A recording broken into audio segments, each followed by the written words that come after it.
혹시 금융정보 제공 사실 통보서를 받아보신 적 있으신가요? 일반적으로 통보서를 확인했을 때 거래 정보를 열람한 기관이 수사기관이라고 한다면 불법 스포츠 토토 등 도박에 연루된 경우가 대부분입니다. 최근 금융정보 제공 사실 통보서를 받고 놀람과 동시에 당황하며 문의를 주시는 분들이 많아졌는데, 결론부터 말씀드리자면 이러한 통보서를 받은 사실만으로 형사처벌을 받는 경우는 없습니다. 금융정보 제공 사실 통보서를 받았다더라도 바로 어떠한 법적 의무가 생기는 것이 아닙니다. 오늘은 여러분들이 궁금해하시는 불법 사이트 이용 관련 경찰 조사 대응 방법에 대해 설명드리는 시간을 가져보도록 하겠습니다.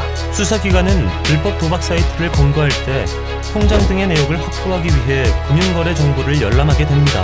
조회 과정에서 입금자와 출금자에게 발송되는 것이 금융정보 제공 사실 통보서인데, 말 그대로 금융정보를 타기관에 제공하였다는 사실을 통보하는 것입니다.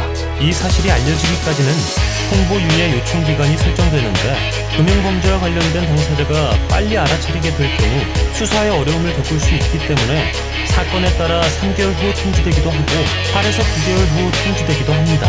물론 내 정보를 열람했다는 통보를 받았다면 걱정되는 것은 당연한 일이지만 6개월 이후 통지되었다면 대개 사건이 종결된 경우가 대부분입니다.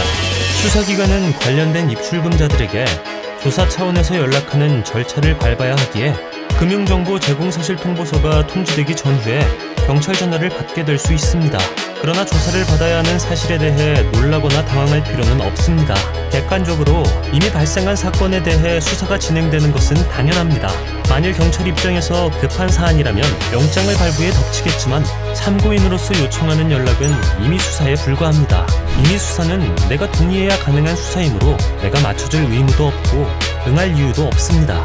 이에 대해 수사기관도 강제로 진행할 수 없기 때문입니다. 전화로 몇 월 며칠 어느 관할로 와서 조사받으라는 수사관의 요구는 필수적으로 협조할 의무가 없습니다. 그렇지만 마냥 출석 및 조사를 거부하라는 뜻은 아닙니다. 직장인, 학생 등의 일정이 있는 경우 유하게 대처하시면 됩니다. 그러나 두려운 마음에 조사에 응하게 된 경우 경찰이 내 편일 것이라는 생각은 금물입니다.